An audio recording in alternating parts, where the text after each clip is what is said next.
Yes, I'm Batman. I'm Batman. I'm Batman, Alfred. I'm Batman. I am Batman. I'm Batman. I'm Batman. Greetings, Bat Family. Welcome back to Holy BatCast, brought to you by Real Fans for Real Movies. Make sure you visit our website, holybatcast.com. It's your one-stop shop for Holy BatCast. But don't worry, you can find us all over the internet, wherever you spend your time. Chances are we're there. So we're on Facebook, we're on Instagram, we're on Twitter, and we're on YouTube. Just search for Holy BatCast, and you will find us. Although, sometimes our episodes don't post to YouTube because I use real music, and sometimes YouTube will block us because of it. Why, YouTube? I'm not making no money off y'all. Anyway, you can find us all over. Look for Holy BatCast. We are also on Patreon, so if you're a fan of the show, would like to help support the show, you can do that through Patreon. You can go to patreon.com/holybatcast. Huge thank you to our Bat family who does do that. We know you don't have to, but you do it anyway because you're awesome. And so I've got to give a quick little shout out to our latest patron, Mr. Randy Rathermole. Randy! I've heard your name for years now. I've seen your name for years. I don't know if that's on Twitter or on Facebook, but you've already been part of the Bat family, and so huge thank you for going to Patreon and doing this. It means a lot to us. So huge thank you, Randy. Welcome to the family. We love having you here. So again, if you're listening and you've been meaning to do it, you can go to patreon.com/holybatcast. If you can't do it, that's all right. I still love you. It's fine. You downloaded the show. What more can I ask, really? We are part of the Real Fans Podcast Network, so if you want to check out some other shows, some other nerdy talk, you can go to rf4rm.com and sample some of those shows. And then finally, I'm your host, Andy DiGenova. Chances are you knew that. If you want to follow me, you can do that on Instagram or on Twitter. It's just my name, Andy DiGenova, ANDYDIGENOVA. Now, this episode is going to be a little bit of this and a little bit of that. Little column A, little column B. So first thing we're going to do is talk about the latest news surrounding James Gunn's The Suicide Squad. Is it a sequel? Is it a reboot? I don't know. Do you know? None of us freaking know. Anyway, we're going to talk about that. We're also prepping for the big screen release of Shazam by going back, not quite 10 years, almost 10 years, to the animated short, Superman Shazam, The Return of Black Adam. So we're going to look at that. And joining me to talk about all that stuff and more, it is my Bat brother from Down Under. It is the polka dot man to my rat catcher. It's Brendan Lowe. Hey, Brendan.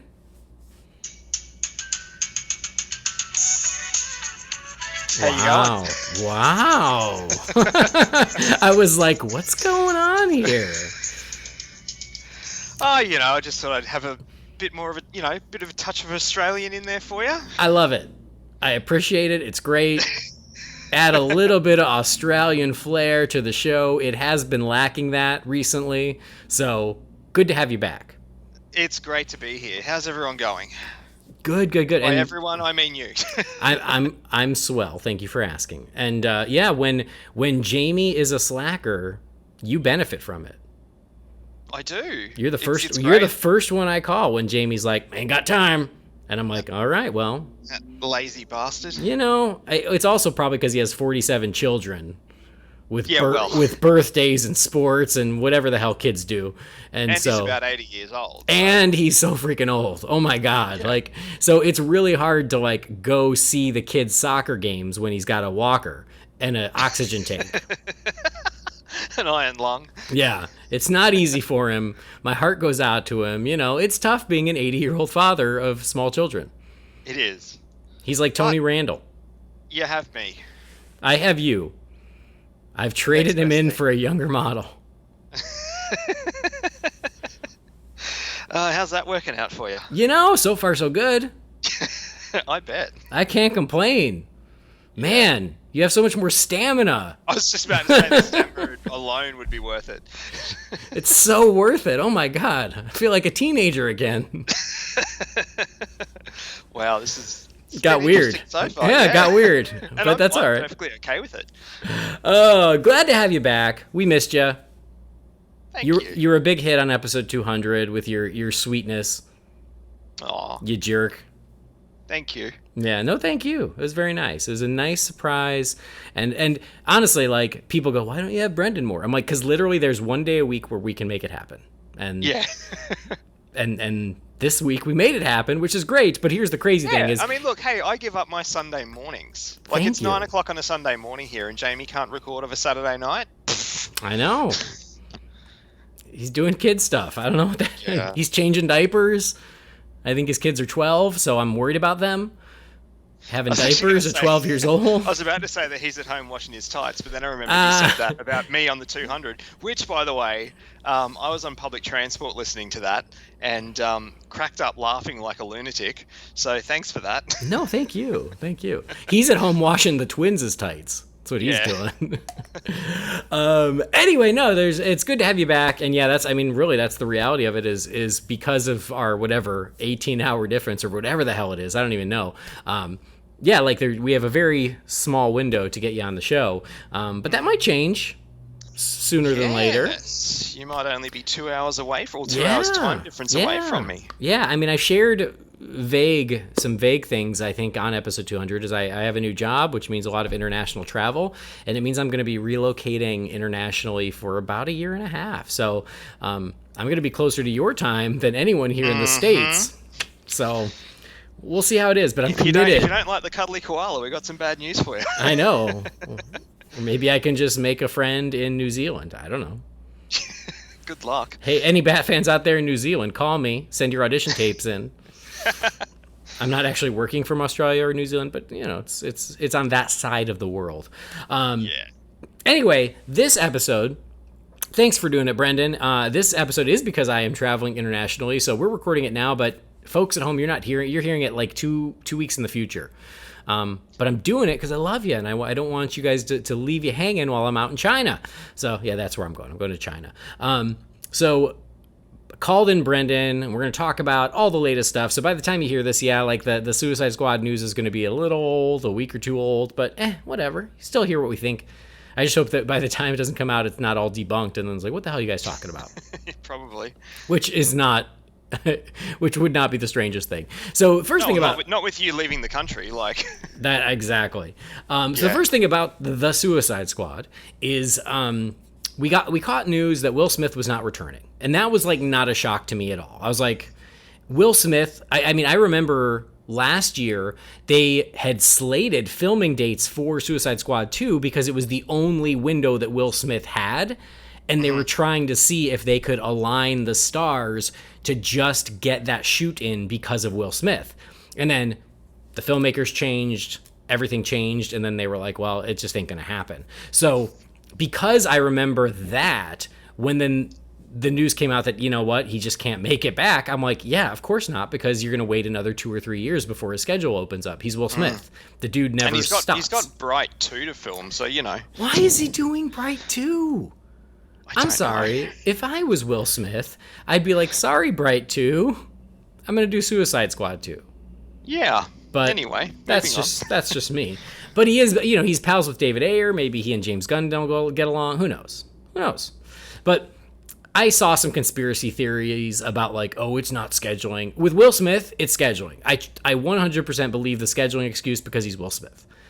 So I buy that. So when they announced it, I was like, yeah, I'm not shocked. Makes sense. And then there was like, oh, it's unclear as to whether they're just not going to use Deadshot or whether they'll recast. And when that question came up, I go, oh, they just won't use Deadshot. That's just easy enough. Suicide Squad. That's what I thought too, yeah. Swap it out. You can change up the roster every movie. Yeah, swap it out. Just don't use Deadshot. And then, like a few days later, this big news dropped, sent a shockwave through the geek community. They're recasting, allegedly. You know, of course, anything could change, but right now, because of the way the announcement was handled, and it was dropped by the Hollywood Reporter, which means that, you know, it wasn't some scooper, it wasn't some blogger, it wasn't some fan site, it's the Hollywood Reporter, and they don't drop scoops unless it's legit. No. Yeah, the source made me go, huh, okay.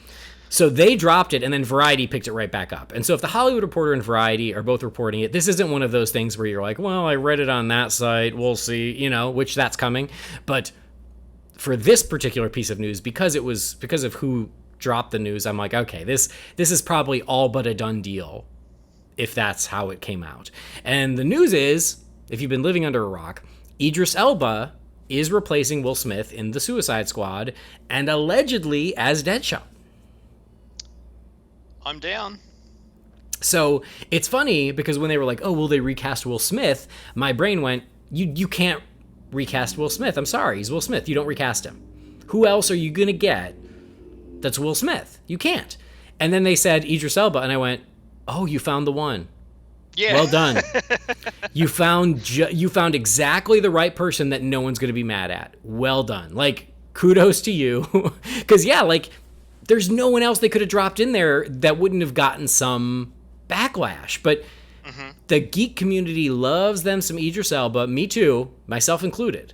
I love me some Idris Elba. And so, like, yeah, him as Deadshot, hard to be mad at that. And I've seen most fans who were like, I like him even better than Will Smith. Me, it's a fair trade. I like Will Smith. Trade-up talk, yeah. Yeah, like for me, I love Will Smith. Like, I don't want to throw no shade at Will Smith. I like him, and I loved him in Suicide Squad. I thought he was great as Deadshot. But Idris Elba, hell yeah. That's great. What a great choice. And again, the fact that everybody's running with it, I do think it's going to happen because apparently he's already met with James Gunn. Yeah, well, the reports were saying that like it's due to be announced in the coming days officially, and we said that's from Hollywood Reporter and who was the other one? Not Entertainment Weekly. Variety. Yeah. So I don't know. I mean, take that for what you will, but it seems pretty legit, and yeah, I'm down for it too. And he'll be somebody else now who will have played in both Playgrounds. Yeah. Yep. Absolutely. But he's done, man. You saw Infinity War. He done. I did. And I mean, here's the problem. Double-edged sword. And I'm not throwing shade. I just I always wished he had a bigger part in the Marvel movies. And I love that they're like, oh, even Heimdall, we got someone as awesome as Idris Elba. Like, I respect that, but at the same time, I'm like, oh, he's Idris Elba. Like, give him some more screen time. Let him let him jump into the fray. You know. I kind of feel though, like when the first Thor movie came out, like yeah, he was known, but he wasn't Idris Elba. Like he wasn't. Not to the level he is now. Right. That's true. Yeah. That's true. And the DC fans, we've wanted him in our universe since day one. And even then, I remember fans being like, come on, they're wasting him as Heimdall. Let him come over here. We'll give him whatever he wants. We'll give him Jon Stewart. We'll give him Batman. We'll give him whatever. And which I'd have been fine with any of those things. But Deadshot is awesome. And here's the funniest thing. I was talking to our pal Sean Gerber about it, and we were all like, yeah, great choice. Well done. And Sean said, I'm just glad that we will finally put to rest all of the fan casting of who he should play in the DC universe, because now it's done. Yes. Because how many years? Really good point, yeah. How many years have DC fans been like, he should play this, he should play that, he should play this? And I agreed with most of those things, but guess what? Now it's happening, and he's the lead, which is great.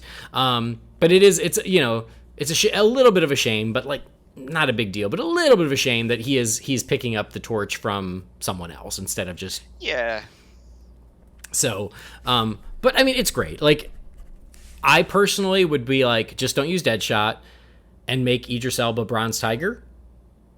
Yeah, I could see that. But I don't know, Deadshot, I guess they felt there was enough strength in that character that they wanted to keep it going. It didn't take but an hour for Boss Logic, do you know who Boss Logic is? To mock up an Idris Elba as Deadshot, and it looked badass. I've seen a couple, actually. They all look really good. Yeah, so that's crazy. And here's what's so crazy about the Suicide Squad is, like, this movie's happening. Like, it seems like it's on the fast track. Yep. So it is nuts. Like, it was one of those things where, like, when they announced the James Gunn thing, we were like, well, we'll see. But man, WB's into it, and this one is barreling ahead like a high-speed train. Yeah, and look, I'm excited for it because I know you and I are in the same camp. Like, I enjoyed the first one. Like, it's not a great movie, but I can put it on and switch my brain off. And like I said when we reviewed the movie, because I was on that episode back in 2016, for me that movie, all it needed to do was give me a group of characters that I liked and kind of just watch them have fun together. Like, the objective of the mission to me was secondary. I didn't really give a shit. It was just like I loved watching those characters interact together, and that's what I got.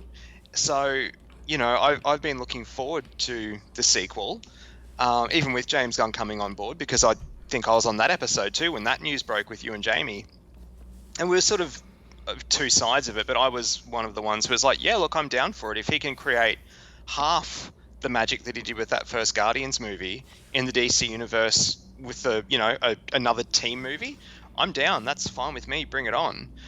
So my excitement's been up there for this movie.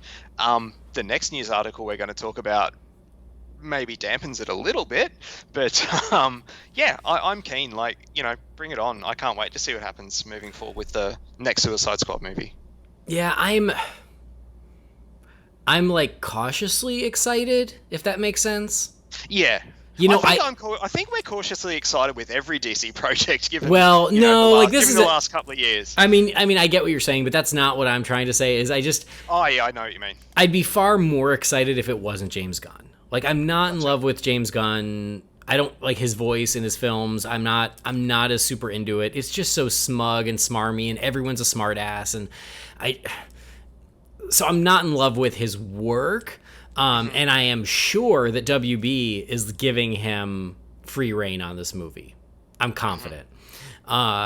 Because of Guardians, and because that's, I'm sure, how they lured him to their side of the street. You know, it's like, hey, take Suicide Squad. It's like Guardians, but it can be even crazier. Isn't that what kind of prompted WB to do Guardians to begin with?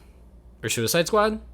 Well, Suicide Squad. Yeah, the success I don't of that know. first Guardians movie. I don't know. Like, maybe. I mean, because you certainly heard the, oh, it's DC's Guardians or it's WB's Guardians, and you heard that.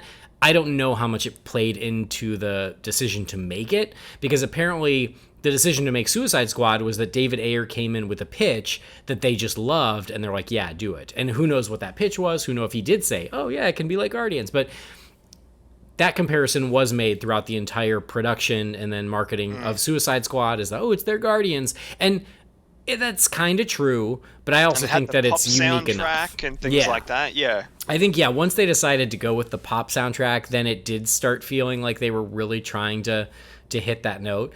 That was a number one album in Australia. I don't know. I can't remember if it hit a number one in America, but it did here. Guardians or Suicide Squad? Both. I think both did here too. I think so. Yeah. Yeah. They both sold great. So I'm sure they gave James Gunn all the freedom in the world, which is great for James Gunn. But for me, when I feel like when you give James Gunn a little too much freedom, it just gets to be a bit much. And so that's why I'm a little concerned about the movie. I'm on board. I'm hoping for the best. I hope he proves me wrong. I hope I love it. See, with giving James Gunn freedom, do you think that was more prevalent in the second Guardians, and he was sort of a little bit more tied in the first? Yes. I absolutely think so. I'm aiming for first Guardians, because I don't like Guardians 2. I actually fell asleep in it. I didn't like it at all. Yeah. I agree. No, and I think that's exactly what happened. I think the first Guardians, he was a little more reined in by the Marvel machine, and when it became the huge hit it did, and they were like, oh, do what you want with the sequel, and everything just felt kind of cranked to an 11, and I was less of a fan. Yeah. No, I honestly, I get what you're saying. I do, but whenever I think of James Gunn, though, my mind instantly goes to that first Guardians movie. Right. So I think that's where my instant excitement comes from. But yeah, when you sort of raise those points, I get where you're coming from, actually, and I actually tend to agree. Yeah, so we'll see. I'm really hoping for the best. The movie's getting made. I want to like it. It's a DC movie. I'm into it. I'd have been more excited if it was Gavin O'Connor who was still doing it, or someone else. Yes. But it's not. It's James Gunn doing it. I hope he pulls it off. I hope I love the movie. So that's where my cautious excitement comes from. And apparently he's turned in a draft that they love. And then some news came out, and this came from Collider. And so Collider is not the Hollywood Reporter. It's not Variety, but it's probably more reputable than some of the other geek scoop sites. It's probably like middle of the road when it comes to reputable, you know? Yeah. And to their credit, like when they ran the story, even they said, hey, this is what we hear it is now. It absolutely could change. This is just what our sources are telling us right now. So they even put some caveats out there in the article. Most people didn't run those caveats when they recycled the news, but they were in there. So I will at least give them credit for that. And so this is one where, like, take it with a grain of salt. Who knows? But it's worth mentioning. So we know Idris Elba is coming back again, allegedly as Deadshot. But we got a couple other names for characters that James Gunn wants to bring into Suicide Squad. Now,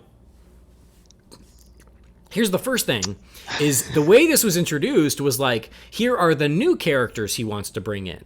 So it didn't say anything about who is or is not returning. That's true, actually. So it could be Deadshot, Harley Quinn, Amanda Waller, and Boomerang are all coming back, and then these are the new ones that are filling out the roster. It could be. But they don't say that. All they say is these are the new characters James Gunn wants to introduce. So, with... Hopefully one or two of them are cannon fodder. Just saying. Well, I think 3 out of 4 sound like cannon fodder to me. So, yeah. And if that's the case, hey, so be it. If they're all wearing red shirts. So the first one is King Shark.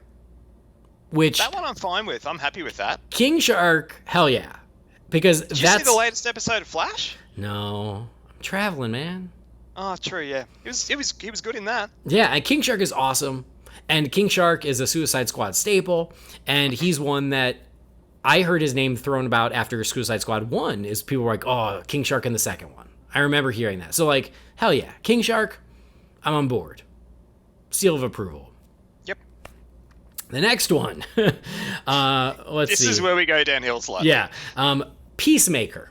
Get out your DC encyclopedia, guys. Yeah. Pull out the who's who. Peacemaker. And I couldn't even remember if it was Peacemaker or Peacekeeper. That's how obscure he is. I had to look it up because I was like, wait, is it Peacemaker or Peacekeeper? I don't freaking know, because I have the vaguest of recollections of this character. I know I've heard of him. I've seen him before. Like when I saw the picture in the report, I was like, oh yeah, he looks kind of familiar. But this is a nobody. But apparently James Gunn wants Dave Bautista to play Peacemaker. Okay. Allegedly.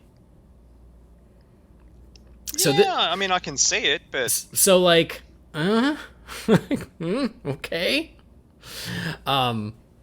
So, yeah, man, he dug deep. But wait, there's more. He allegedly, Polka Dot Man, who is the Z-list Batman villain. Yep. Sorry, there's no excitement in my voice, but you can probably understand why. And then finally, Ratcatcher. And apparently, in the script, Ratcatcher, who is traditionally male, is female in the script and has a weird, father-daughter dynamic with Deadshot. Okay. So, and then in the report, it said something about, the assumption is that Margot Robbie will return as Harley Quinn, and it did not mention anything about Amanda Waller. So, and then definitely nothing. You kind of got it, don't you? I would think so. I mean, I think Amanda Waller is the key as to whether or not this is a sequel or not. Yeah. So, and it doesn't say anything about the other members. I threw out Boomerang because I think Boomerang should come back. Boomerang was a hoot. So do I. And if it was Aussie represent. Well, and also he's your cousin, so I want him there. So if it was Deadshot, Harley, Boomerang, and then King Shark, Peacemaker, Polka Dot Man, and Ratcatcher, that's an easier roster to go, okay, you've got a few A-listers, and then you got some Z-listers, and then you've got some cannon fodder, right? But if it's literally going to be Deadshot, King Shark, Polka Dot Man, Ratcatcher, and Peacemaker, then you're like, what? At least me. I'm just that's a roster that's hard to get excited about. Yeah. No, yeah. I should have Jamie's cricket sound effect playing.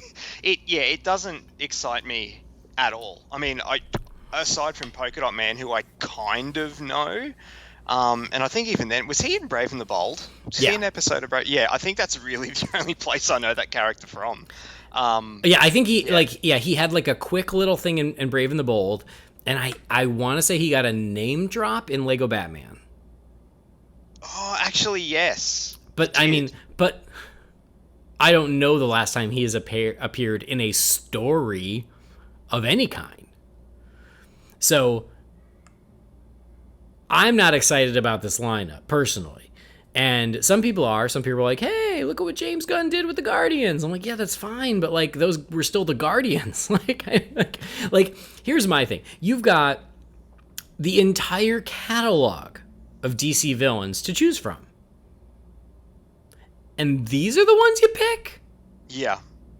And that's the thing, like how they've said it's the roster at the moment, and it could change. Right. I don't know. Like, I don't want the DC brass meddling in a lot of these, films anymore, because we've seen what happens when they do.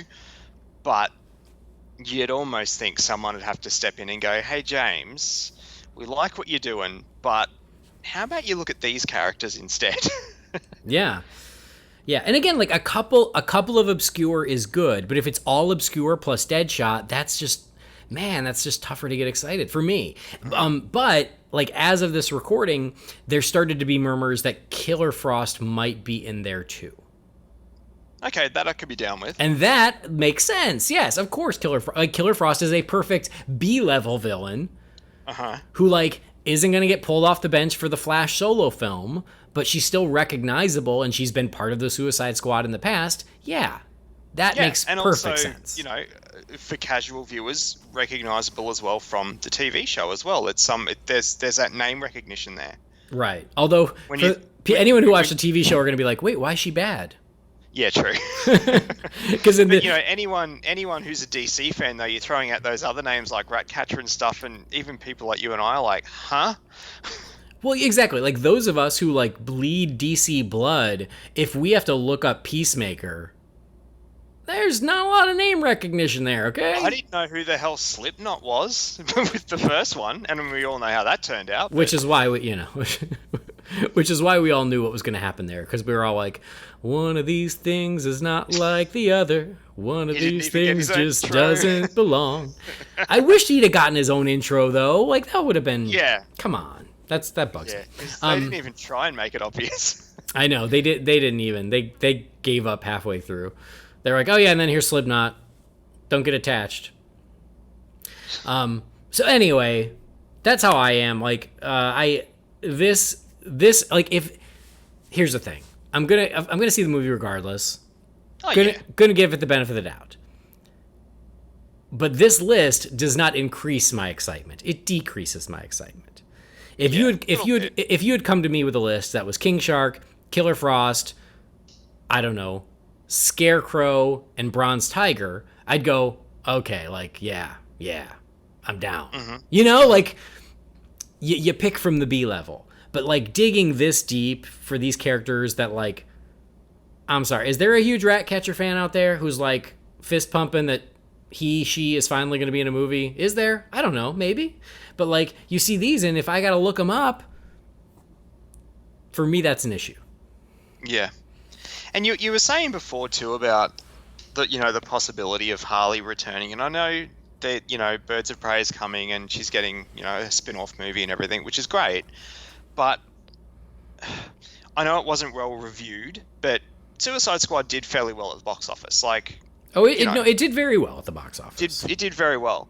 So I think for the mainstream, though, when you say Suicide Squad to people, just your everyday punter, I think the one name they're going to say to you, oh yeah, Harley Quinn. Like, they're kind of, because of that movie, I think you kind of can't have one without the other these days. So I think it would be foolish to not have her in there.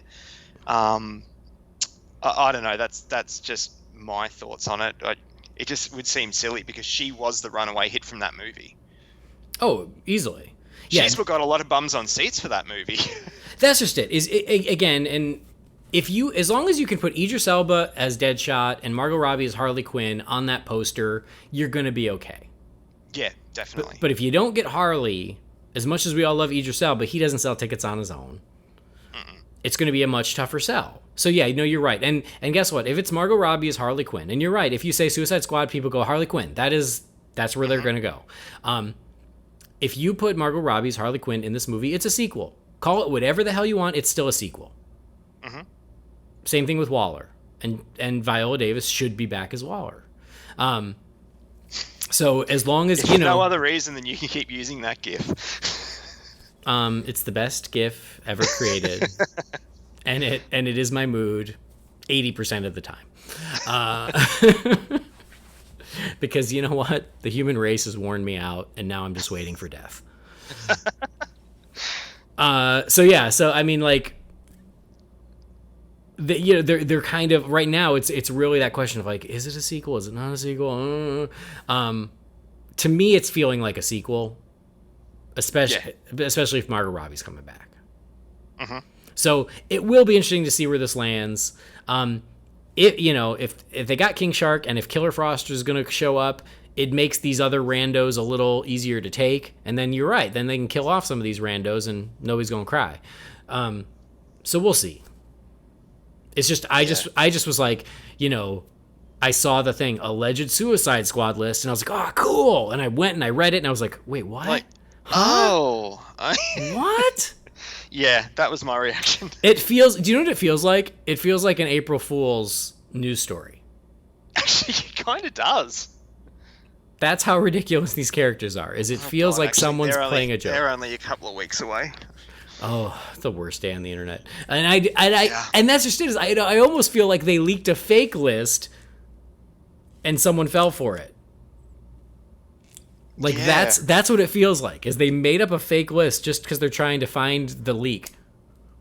And almost like with the Peacemaker one, it's almost like it was like seeing a photo of that character. It's almost reverse engineered. It's like, okay, I like Dave Bautista. He likes me. Who can I cast him as? So he's like gone through the catalog to see who looks like Dave Bautista. Yeah. Well, and I've seen a lot of you want Dave. Bane. Exactly. That's what I have heard and seen the most of. And sure, it's a little on the nose, but who cares? Like after The Dark Knight Rises, Bane's not going to be the next big Batman villain. Use him in Suicide Squad. Hell yeah. Hell yeah. We've still never had as much as I like Hardy's version, that was a Nolan version. That wasn't the comic version of Bane. We've never had the comic version of Bane on the big screen. Don't say it. Jeep Swenson would beg to differ if he was still alive, but he's not. I was going to say, so he Jeep can't. Swenson is dead. Yeah, so right now he is turning in his very, very, very big grave. I mean, hey, the origin was more accurate than what the Nolan film gave us. I'll give it that. But we've still never had that comic book version. No, of Bane. And that's just it. You want Batista? Why not Bane instead of Peacemaker? And it's another character name recognition. People, Dave Bautista's Bane, hell yeah. Right. So anyway, there you go. If they're going to have a character named Peacemaker, speaking of Batman and Robin, they should get George Clooney. Because he was in that movie. He was the Peacemaker. That's right. See? That movie he made with Chase Meridian. That's the one. That was the first ever DreamWorks movie. Fun fact. I didn't remember that. Yeah, the very first DreamWorks live action film. Cool. Anyway, there you have it. For those of you who look at this list and you're like, yeah, nailed it. I'm happy for you. I'm happy for you. Good for you. All one of you. Enjoy your moment. But for me, it's weird. And again, that's so James Gunn. I'm just going to be weird so everybody can see how quirky I am.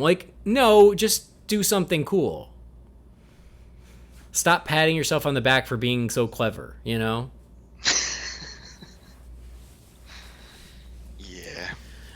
Anyway, there you have it. More as it develops, but the Suicide Squad is coming. And there's nothing we can do to stop it. I think they were talking about filming as early as the fall? Mm-hmm. Yeah, it's sort of around September. Yeah, I think they said fall. Yeah, because that's our spring. Yeah, September. It's the fall, Brendan. I don't know what the hell you guys do in September, but we drink pumpkins and roll around in leaves. I do watch a lot of scary movies come October though because of you guys. I'm so proud. My little baby's all grown up. All right, there you go. Suicide Squad. More as it develops, of course. But We don't have to wait very long for Shazam. Shazam's coming out in less than a month. And it's, again, especially when you hear this, it's going to be like 2 weeks away, which is super exciting. Before we get into Superman Shazam, the Shazam movie, social media reactions are already out. They dropped the embargo a month out. They showed it to a bunch of people. Same day as Captain Marvel's release, actually. I know. Coincidence? It was a very Captain Marvel-y weekend. They showed it to a shitload of people a month out and let them react on social media. It seems as if there is going to be early screenings like there were for Aquaman and Wonder Woman about 2 weeks early. They know what they've got. I love that they're showing confidence again. Yeah, and I will be in China when those screenings happen, so damn it. Welcome to my part of the world where cool shit doesn't happen. So you'll love it. It sounds horrible, Brendan. I don't like it. I don't care for it at all. And then they're dropping the review embargo like shortly after that. I don't know the date, but like 2 weeks out. And then the movie finally comes out the first week of April. So, as you said, Warner Brothers is showing the utmost confidence in Shazam. And the social media reactions so far have been all positive. Which is really exciting, really encouraging, and it sounds like David Sandberg has nailed it because people are loving the movie, and that makes me so excited. I can't wait. The one that stood out to me was it's a perfect blend of Superman 78, The Goonies, and Harry Potter. Awesome. I was just like, sign me up. And I heard someone say, I think this was Mark Hughes who said it. Like, if Steven Spielberg and Amblin had made a superhero movie in the 80s, this would have been it. And I was like, oh, I love everything about that sentence. So has Mark seen it, has he? Yeah. Mm-hmm. Oh, nice. I didn't realize that. Good for him. Yep, Mark saw it. And so, the reactions are out there. You can look for them, and they're all really glowingly positive, which is really exciting. And because that's coming so soon, I was like, hey, Brendan, let's do an episode. And you were the one who suggested looking back at the short of Superman Shazam: The Return of Black Adam. Yeah, I know. Honestly, I hadn't seen it in years. But I think, really, this may have even been my first big introduction to the character. Because I hadn't really seen him or read him in much before. But it's a great little short. Spoilers, I love it. Hey, don't get ahead of yourself. Sorry, I'm pretending to be Jamie. I'll jump straight to the end. And then Shazam lived happily ever after. And honestly, I kind of forgot about it. I mean, I didn't totally forget about it, but I just don't think about it. I only watched it one time when it came out. I didn't purchase it at the time because when it was released on disc, it was released with all the other shorts, which I already had. And I was like, God, like it feels weird to spend $20 on like one 20-minute short. And then with a bunch of stuff I already own. So I never did it. And I was like, maybe one of these days it'll be on sale digitally and I'll buy it then. And I just never got around to getting it. So I only watched it when it came out because my brother-in-law had it. And it was almost like watching it for the first time again. Mm-hmm. The good news for both me and Brendan is that it was available on DC Universe. So both Brendan and I were able to enjoy this on DC Universe as part of our subscriptions. Okay, yep, I see what you're doing there. But funny story, this will just further cement your excitement of coming to this part of the world, kind of. This short has never actually been released in Australia. How many years old is it? The disc was never released. It was released in 2010. So back then, you guys didn't even have DVD. No, we were still on Betamax. Yeah. So back in 2010, it might have even been early 2011, I saw a VHS copy of it. So when I had the idea the other morning, I had to, before I even suggested it, I had to check that I still had that VHS copy. I did not. Oh. So I had to quickly acquire another one, make sure it played okay, and then I was like, hey, how about we do this? I actually think the only way it's ever officially been released over here was when was it 2 Christmases ago? They released the box set. Right, I think it was the 10th anniversary box set with all of them. I think it was in that, but I didn't buy that because I already own them all anyway. except for All Star Superman because I still hate that movie. Oh, really? Yeah. That's Oh interesting. yeah, I hate that movie. I have tried and tried several times over the years. I can never get through it. I just don't like that movie at all. I hate it. Okay. It's the only one I don't own. I don't have strong feelings about it, but I just think that's interesting. Yeah. So yeah, that's the I had to acquire another copy of it. But yeah, so here we are. So what you acquired by going to your local Blockbuster and renting on VHS. Yes, the one that's left in the planet. That's right, because Brendan Australia in 2019 is actually America in 1998. I was going to say 98, yeah. Was it just the short? Yes. By itself? Okay. Yes. So the version... I have seen some of the other ones, though, because early on, I was actually getting the DC movies. I was ordering them through a comic book store, so I was getting the American versions with the shorts on it. Ah, okay, cool. Yeah. So the version that's on DC Universe, and I don't need to tell you this, Brendan, because you just could go check your app. Oh, yeah. But the version on DC Universe, it's the short. It's the Superman Shazam, Return of Black Adam. It's that short, which is, without credits, it's 20 minutes. And then with credits, it's 24 minutes, something like that. And then it's 3 of the additional DC shorts that they used to do. So it's the Spectre, Green Arrow, and then Jonah Hex. I love that Green Arrow one. It's so good. Well, I watched them all because I hadn't seen... I had never seen the Green Arrow one. Oh, really? And the other 2 I'd only watched once. I think it came on under... Oh, no, it might have been Jonah Hex and Under the Red Hood.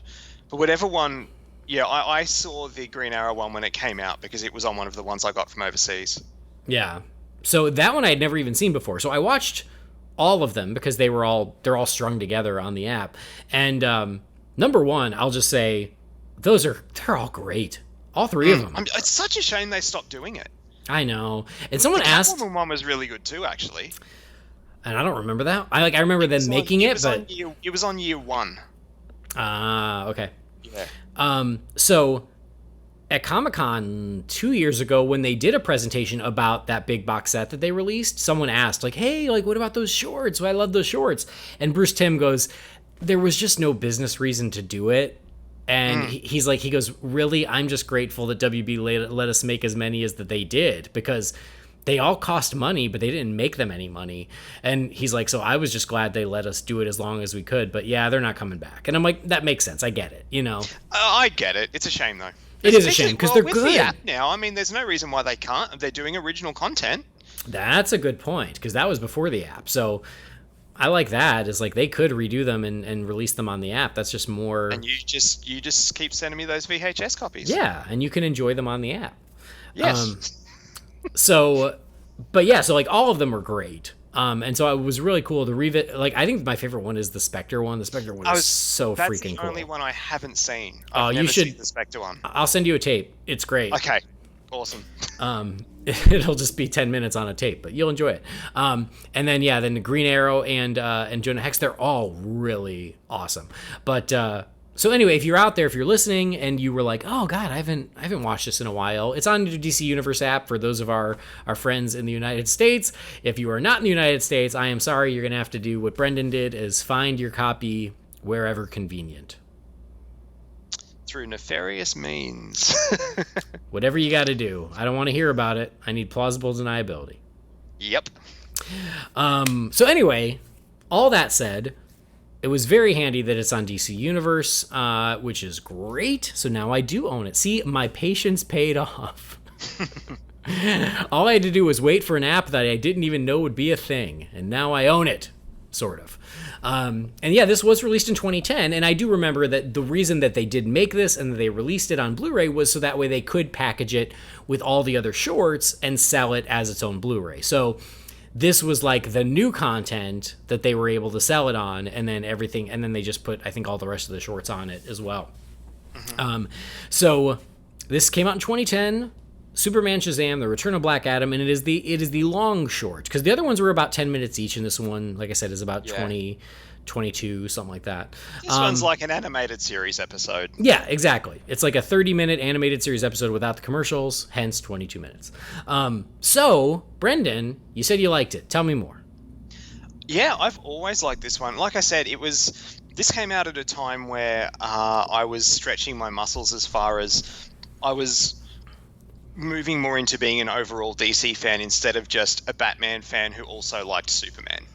Yeah, I was really broadening my horizons and stuff, and getting into Justice League Unlimited and reading comics from different characters. I was really getting into The Question and things like that.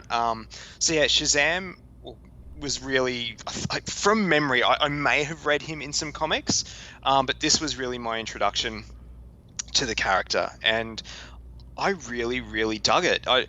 I've always, ever since discovering this character, and I've never been hardcore. I can't claim to be a hardcore Shazam fan. Like, that might change in a couple of weeks, but I love the idea, and I'm so glad that they're making a movie, because this is what sets it apart from everything else. I love the idea of a child who can just say a word and turn into a god. Like, I love that. And I think it was back around 2010. I always, in my mind's eye, and I don't know why, I always pictured Dwayne Johnson as Shazam, because I just thought the idea of a kid saying a word and then turning into The Rock, and, you know, Dwayne being good at comedy and action, all that sort of stuff, he was always who I pictured. I mean, yeah, he kind of looks more like Black Adam, which apparently he's going to show up as in a future movie. Who knows? But yeah, allegedly. I just love that idea, that wish fulfillment, because as a kid growing up who loved superheroes and stuff, who wouldn't want that? Shit, I'm 35 and I want that still. Like, I'd love to be able to say a magic word and turn into a superhero. It's fantastic. It's such a good idea. So yeah, this short, it's 22 minutes of that, and I love Billy Batson in this. I don't know if this is an unpopular opinion or not, but I've never really liked Batson in the New 52 comic, which I know a lot of people love and say it's probably the best Shazam comic and everything that Jeff Johns did, and it's a great story. I don't like that Billy is such a dickhead in it. Like, he's really not that likable. Whereas this Billy Batson is nice from the start and pure, and I absolutely, because again, I haven't seen this in years, so it was like watching it for the first time again last night. I fell in love with the line that he says when he's in the diner with Clark Kent, and he says how his parents always taught him to be good. Mm-hmm. And he said, you know, I was good when I lost them, I was good at the foster home, and I was good 15 minutes ago. And, you know, he just got beat up by a group of thugs. And I can't remember the end of it, but he says something like, I don't think good and I, like, go together or something like that. Like, that's beautiful. Like, that is so, like, that's just an awesome character moment for Billy Batson. Mm-hmm. And yeah, I don't know, like, I really like, in that Jeff Johns comic, to me, and this is why I never fell in love with it, is because, like, this kid's a dick. Like, he doesn't deserve that, you know, that special power put on him. Like, he's an asshole. Whereas this Billy is like, you are such a sweetheart. You're a good kid. Like, the world just continues to shit on you, and you know, you give up the little bit of food that you have for rats. You give the only thing you've got, which is a subway token, to, you know, who he thinks is, you know, a homeless person. Mm-hmm. He has nothing, and he's giving everything. And you know, that makes the payoff so much better when he gets that mantle bestowed on him, and it's great. And the voice cast is fantastic. When they said, I saw in the opening credits Jerry O'Connell, I'm like, oh, this must have been his first outing as Superman. And then I heard the voice, I'm like, no, that's the guy from Father of the Bride. And then, yeah, I realized that Jerry O'Connell actually played Shazam, which was cool. James Garner as the Wizard, I forgot about. I did too. Yeah, and that's such a good, I mean, that's a big get for any animated thing, let alone a 20-minute bonus feature on a DVD in 2010. Like, that's so cool. I do love that he called him Captain Marvel. I did give a little when he said that. I was like, cop that. But no, it's fantastic, and the action scenes are great. I love it. It's a really, really good short. No, I agree with you. And it's interesting, the observation you made about Billy Batson, because it's true. And here's the thing, I like both, honestly. I like this Billy Batson, that he is just a good kid who just wants to do the right thing, and he's just been, he's been given a shit hand, and his day's finally come. And I love that, and I think that's great. And you're right, because that's a Billy that Shazam would choose to become the champion. Yeah. Right. And that makes perfect sense. I love the New 52 arc as well. I was taken aback when I read it, though, in that Billy was more troubled. He was a little, he was standoffish. He was shitty. He was, he had been delivered a bad hand, and it's hardened him a bit much. But what I like about it is, with that Billy, it gives him somewhere to go. It gives him a way to grow as a character. I don't mind in Justice League War how they he's still a bit of a turd, but he's not as bad. Yeah, that was like a good middle ground. And that's kind of what I'm hoping for in the movie. If they're going to go the little shit route, I just hope you need to still make him likable. Yes. And in the comic and stuff at the start, he's not likable. Yes. I agree with that. And I think that you're right. Justice League War was kind of a nice middle ground. I do get that impression from what we're seeing of the movie. Obviously, all we've got right now is trailers, but I'm getting that impression is he comes to the rescue of And you hardly see Freddy. Billy in the trailers anyway, Right. It's more Freddy that you see, yeah. Right. And so I think that that's fine. And again, I understand the choice that Jeff Johns made to make Billy more troubled so he could grow into being a hero. But you're right. You've got to like him. You got to root for him. So I totally get that, and I agree with you. And I love that scene between he and Clark in the diner. I think that's awesome. It's really great. And this 22-minute episode, if you will, of a show that never got made, not that it was ever meant to be, but it does feel like the first episode of an animated series that never happened. It's an origin. The origin and everything. Yeah, it's the origin of Shazam, and with special guest star Superman, which is great. And they could have taken this, and it could have become a show, honestly.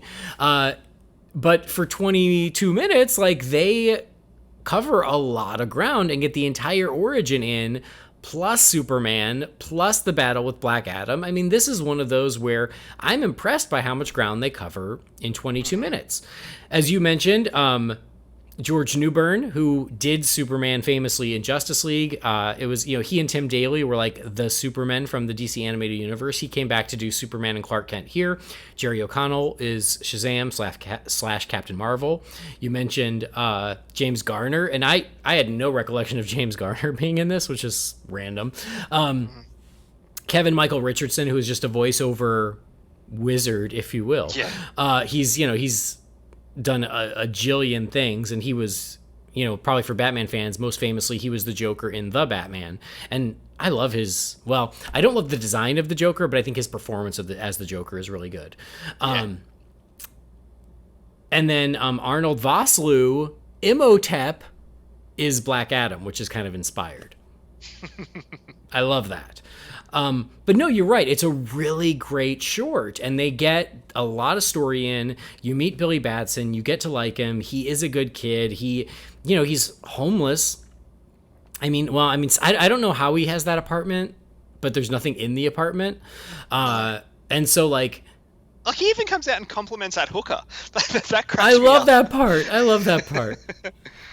How he's friends with the hooker, and he gives his potato chips to the rats because he knows he's getting breakfast. And when Clark Kent buys him 3 breakfasts, it's so sweet. And Clark Kent and Superman are so good in this too. So, it's really good. And I thought I remembered it being an origin story, and it is. So when it starts, Billy Batson is not Shazam, and he and Superman, or he and Clark, it's Clark. He and Clark's breakfast is interrupted by Black Adam because Black Adam knows that Billy's already been chosen, but Billy doesn't know he's been chosen.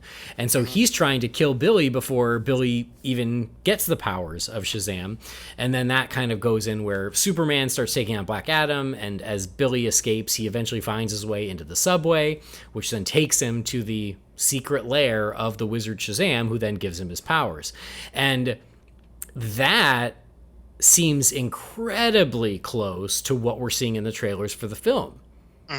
So this is a really good intro because it feels very much in line with what we're getting in the movie, and it does make me wonder if like David Sandberg watched this a few times as he was writing the film. Well, yeah, and actually I forgot that, like, I remembered it was an origin story, but I forgot that the origin actually comes quite late. Yeah, like halfway when through. the battle was already happening, I'm like, when does he go to the wizard? Like, I thought that happened sooner. Mm-hmm.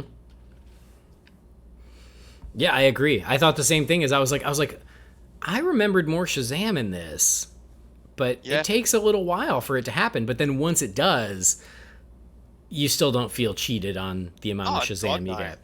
And it is fun to see him figuring out his powers, figuring out how to call on his powers, because he says Shazam and it happens. And he's like, oh man, like all I had to do was say Shazam. And then they take the powers away and he ends up falling into the ocean. While he's flying, over the ocean. I like that part, actually. And then I love how he screams out Shazam under the water and nothing happens, but it's as the bubbles like pop at the surface that, Shazam comes out and he comes back. Yeah, it's great. That's not how bubbles work. It's not, but it's not. Just throwing it out there. But yeah, and like the action animation between Superman and Shazam and Black Adam is really awesome. Like the fight choreography. I like how they set up that Superman is susceptible to magical attacks. Yes. It made me laugh, actually, when he gets hit and he's like, magic. Because Jess watched it with me. We both started to laugh because it made us think of the Christmas episode where he holds up the present and he's like, lead. Yes. And exactly, and it's like, and we, as comic book nerds, we know that yes, his weaknesses are kryptonite and magic, and also Lois. But the magic thing doesn't get exploited much, especially not in movies because they just haven't even gone there. In the comics, you'll see it happen, but not so much in other media. So they had to acknowledge it and not even explain it, but just make it clear that is how it works for this thing to work. And Black Adam even calls it out. And then I like how Superman comes back with the heat vision and he uses it multiple times because no matter how many times he uses it, Black Adam doesn't seem to learn. Like that heat vision gets him every time. It does. And I actually forgot too. I thought it was from maybe it was in another episode. I can't remember. But when the flood was heading towards the city, I thought in my mind, it's like, I'm pretty sure Superman freezes it. But I remembered that being from something else. But like I said, it may have happened in another cartoon or something. I don't know. There's quite a few of them. But I could always remember Superman stopping a flood by freezing the water. And it was in this. Mm-hmm. Well, they got there. Yeah. I mean, I was like, what is with Superman and always having to stop these dams getting broken? Yeah, it's a bit of a running theme, actually. It is. So he reroutes the water and then freezes it, but he freezes it off screen. Yeah. But I like it. Even Superman's a little cocky. He's like, yeah, another power you don't have. Yeah. Because, Black Adam's like, how did you stop the flood? It's like, freeze breath. And they cut back to, like, the water, like, almost reaching out to the city. And it's, like, so close, but it's frozen. Right. Hopefully it's not a hot day. Otherwise, that's only a temporary solution. Well, they'll beat up Black Adam and he'll get back to it. Or he'll call Supergirl and be like, hey, Supergirl, could you just float over there and keep refreezing it until I figure it out? They can call Killer Frost. Because she's friendly sometimes. They can call Ratcatcher. You say Ratcatcher and all I think of is those mouses from from Ninja Turtles. But anyway, keep going. Oh my God. Yeah, right. So yeah, no, like the fight stuff is good. Like the way that he distracts Superman with the flood. And then Shazam, like trying to defeat Black Adam while still just learning his powers and everything. And again, they do it really efficiently. Like they didn't go into like whatever, the power of Zeus, the speed of Mercury, like but he just kind of the wizard kind of rattles them off as you will have the power, the speed, the wisdom, blah, blah, blah. And just enough to go, okay, I got it, because even I don't know them by heart, if I'm being honest. But even like the statues of the seven, they're not really the seven deadly sins, but they're like the seven, the seven enemies of man? Enemies of man, yeah. Which are essentially the seven deadly sins. Even that, like, that's straight from the comics. And I do wonder if in the movie we're going to see those statues in there too. Because I just, those are a mainstay in Shazam's lair. Yeah, I mean, you kind of have to, don't you? I think so. The only thing that bothered me, and this is just like a stupid little design thing, is the font that said like the seven, the seven enemies of man, or the seven deadly enemies of man. I was about to bring that up. It looks like it was done on Word. Oh, exactly. It was like PowerPoint 3D letters. It was so bad.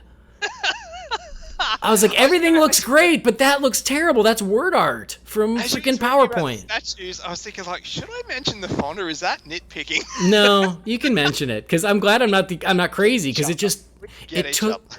took me out. I was like, what the hell is that? They forgot to write the letters, and they had an intern with PowerPoint and go, hey, just... Everything else, like, it looks like it's carved into a rock wall or whatever, but then this is just perfectly, like, Microsoft Word 95 font. Yeah. Not good. But anyway, so and again in the short amount of time, you learn that who Black Adam was, what his deal is. He was the original champion chosen. He was the wrong choice, and now he's trying to stay the main man. And so you get just like I'm impressed with how much they get through to you in something so short. Like, honestly, if you're interested in the new movie and you don't really know much about the character, and you don't have the time or want to sit down and read like a graphic novel, if you can sit down for 20 minutes, access this episode and watch it, like, it gives you everything you need to know. Mm-hmm. It really does. Oh, absolutely. And then you've got Mr. Takitani, who is the big black, who we think is a homeless man, Kevin Michael Richardson. And so he's the one that Billy steps in and tries to help out earlier, and gets beat up a little bit for it. And then it's him who gives Billy a token back that then gets him down to meet the wizard Shazam. So that there's more going on with him. And so at the end, they defeat Black Adam. Shazam and Superman double team Black Adam, and again, it's a great fight. Like, it's really good. When Billy or Shazam starts doing the no more, like, he's sick of being bullied, he's sick of being pushed around, and he unleashes that. There's that one punch that he gives Black Adam, and like I said, Jess was watching it with me, and Jess was like, holy hell, like, that was brutal. She's like, the animation on that was awesome. I'm like, oh yeah, like, he lets him have it, and Black Adam's beaten. Like, he essentially commits suicide at the end of it to get out of it. Well, yeah, and that's the other thing is, like, so that is a great moment where Billy's like, he's had enough. He's got these new powers, and he's gonna take a stand for himself. And Superman thinks that Billy's gonna cross a line, and he's like, "No, don't do it. Whatever, like, you'll only regret it." And he says something about, like, "I'm not gonna do it, but I have the power to choose," or something like that. So he holds him. We didn't mention he holds Black Adam the same way that he held the civilian woman earlier, where, like, just a snap of move of his fingers and he'd snap his neck. Yeah. So yeah, even then, Billy, like, even though he has had enough and he kind of lets loose on Black Adam, he still is a hero in the end. He's not going to take his life. And they're like, well, we don't know what to do with this guy now. And that's where we find out that Mr. Takitani is not who we thought, and he is actually working with the Wizard Shazam, and he's the talking tiger. Who I don't think we will get in the live action movie. If I'm Probably not. But did you know that if we did, do you think it would be great? Sorry. Yeah. Anyway. The tiger is actually on the medallions on the Shazam costume in the movie. Yes, I have noticed that. So they still have the nod to him, which is really cool. So yeah, he's the minion helper partner of the wizard, and so yeah, he's like, no, he's the Tiger Alfred. Yes, there you go. And so they're gonna send Black Adam, whatever, 10,000 light years away and he'll never make his way back or whatever. And at that point, you're right. Like Black Adam is like, I'd rather die. F this. Yep. I'm out. Peace. And so, yeah, he kills himself. He says Shazam, which I guess means he then ages to what he was 5,000 years ago and just decomposes right then and there. And so, yeah, Superman and Shazam are pals now. Superman's off, and now Billy's got a whole new way of life. And I do think that the way this short ends is perfect. It's great. I was just about to say, and I wouldn't be surprised if this is the sort of ending we get to the film. Yeah. It'd be great if we did. You know, you have that callback to someone who was giving him hell, you know, before he got bestowed with the powers and stuff. And I love it. You know it's coming. And it's just like, you know, the bully's like, you know, just one word, just say one word. And he just gives that look.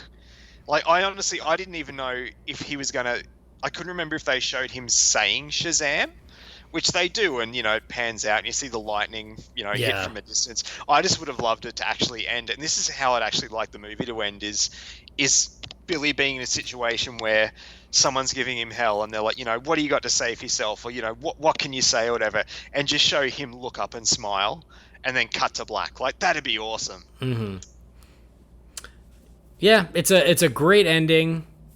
And that's it. So Superman Shazam, Return of Black Adam. It's good stuff. There is a question and I don't know if you and Jamie have talked about this. I don't even know if we've discussed it. But in the film, would you love there to be some tongue-in-cheek kind of taking the piss with the name Captain Marvel? They almost have to do it, don't they? I think they will have to do it. Yes, I agree with you. I think there will be a nod to the original name of Captain Marvel, and then they'll make a joke of it, and that'll be it. Like, when they're thinking of names or something, like, I'm almost thinking, in my mind, it'll be something along the lines of, what about Captain and then, like, something will interrupt them, or they could even say, what about Captain Marvel, and then be like, yeah, right. Something like that. Like, well, that's kind of what I expect is, like, in the last trailer when it said, oh, Captain Sparklefingers or whatever the heck they said, that's not my name, that's not my name. I almost feel like he'll go, okay, what about, like, Captain Marvel? And he's like, nope, already taken. Something like that, you know? Yeah. There has to be some I'm sure there will be an acknowledgement. I'm sure. Yeah. I hope so. It'll be great. Sweet. So, closing thoughts on the Superman Shazam Return of Black Adam animated short. What else can we say? I mean, for a 22, 24 with credits minute short that this is, like I said before, if you know nothing about Shazam, go watch this. Like, it gives you everything you need to know. Nice and succinct. It's a great watch. It's really fun, and there are some beautiful moments in there. It's well animated. I love the characterization of Superman in this. Billy's great. It's got James Garner in it. Come on, go watch it. It's got Maverick in it. Go watch it. It's fantastic. Yeah, and the animation is great, and the characters look great. So, all of that is really good too. But yeah, you're right. This is a great little crash course in Shazam. The one thing that you're not going to get, so you'll get it in the movie, is the rest of the foster kids. Because I feel like the rest of those foster kids was more to the New 52, and that came after this short. So you're not going to learn about them in this one, but you'll learn about them in the live-action film. But this at least gives you the gist of who he is and what he can do and how he gets his powers, and who Black Adam is, who I assume we will see take on Shazam at some point. Because, and there's not a hell of a lot of Shazam stuff out there to watch to get you fired up for a movie. Like, I'm sure you're the same, and when there's a new Batman or Justice League. I went back and watched a shitload of those animated movies to get me pumped up for the new one. Aside from this and Justice League War, I can't even remember if he's in a lot of episodes of Unlimited. I think he might be in at least one. I can't remember. I'm sure he's in Justice League Unlimited somewhere. I know he showed up in Brave and the Bold. Yeah. Because which is the one where he and Superman are against each other? I'm remembering that. I can't remember if it's an episode of Superman the Animated Series or if it's an episode of Unlimited. I don't know. I'd have to look. Yeah, because I can remember something where he and Superman are against each other. I'm sure it's Superman, and he grabs Superman and says Shazam, and just lets the lightning like damage Superman big time. I can't remember what it's from. I know I remember that too, but I don't. Yeah, but this is something that in the next 3.5 weeks or whatever till the movie comes out, like I'll probably rewatch this a handful more times. You know. Well, now that you have a copy, and it's really cool, and it's a great window into the character. Yeah, definitely. I mean, there is also the live action 70s show that is available on DC Universe. Yeah. I probably won't consult my app for that one. I am and he showed up in the Legends of the Superheroes. Yeah. Something else I don't have access to.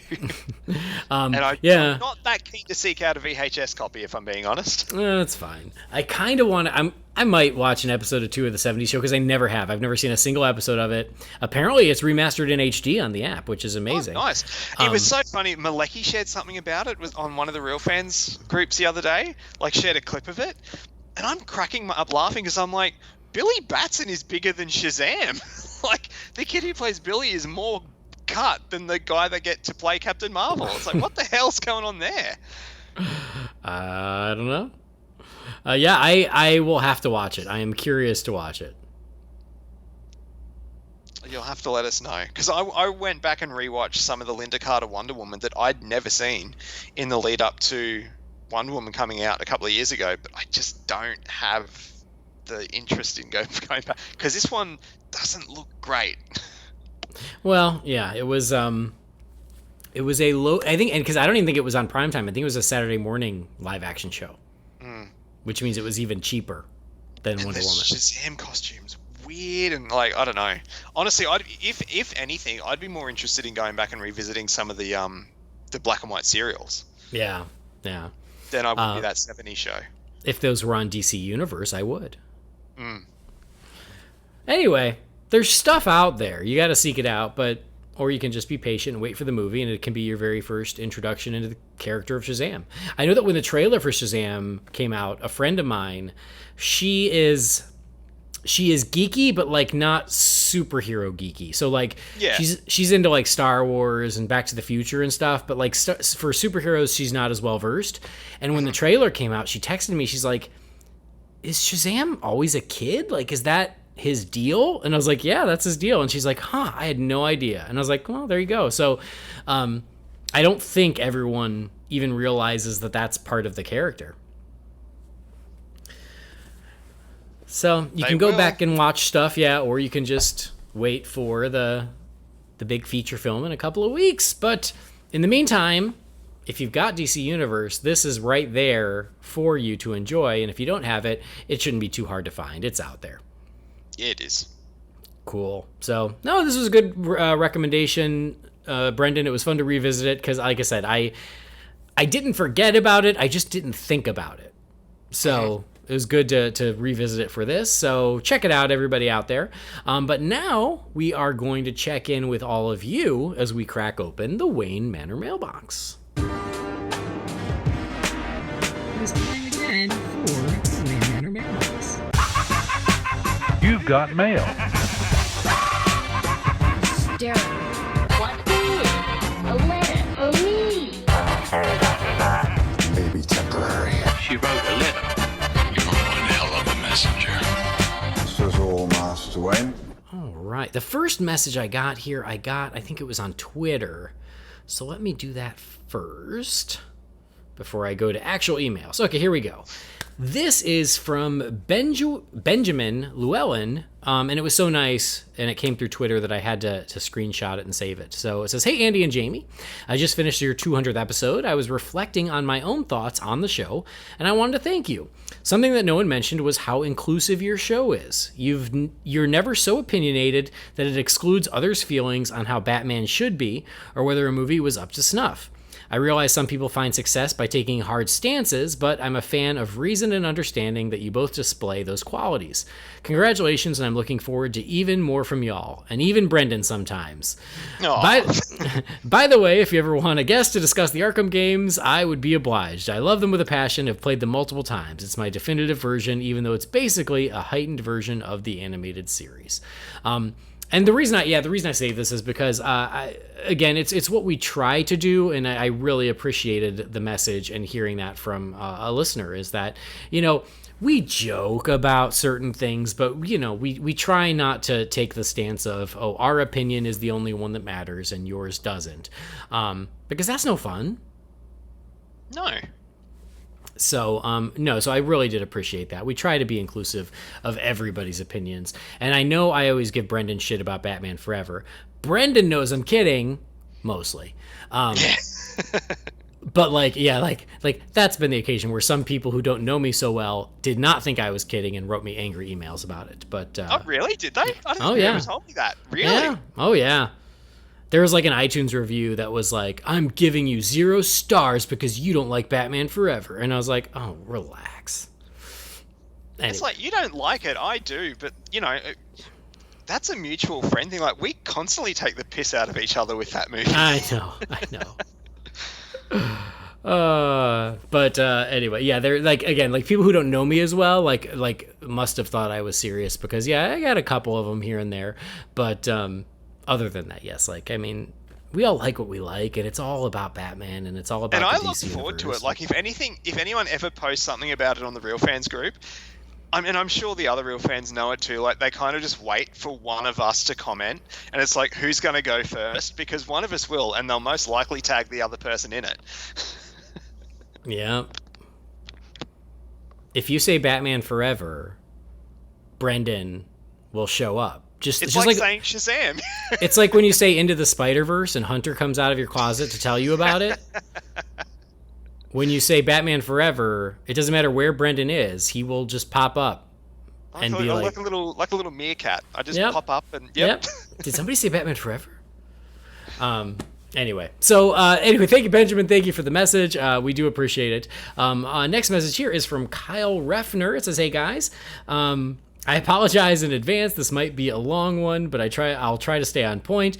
First thing, congrats on 200 episodes. I thought what you guys did for the 200th was fantastic. I know that we all love the world that DC has created for us, but I must say it was extremely refreshing to hear you guys bring it back to the world of Batman and just Batman for a whole episode. It was the 200th episode that we needed and deserved. Next, you guys have done an amazing job covering all aspects of The Dark Knight. Your show features everything from toys to the Telltale game, but would you ever consider reviewing any of the Batman books? I know making time to sit down and read one can be a hassle for working adults, but there's so much great content that we're really missing out on. The novelizations for No Man's Land, Arkham Knight, Killing Joke, and the newest, Court of Owls, are all great.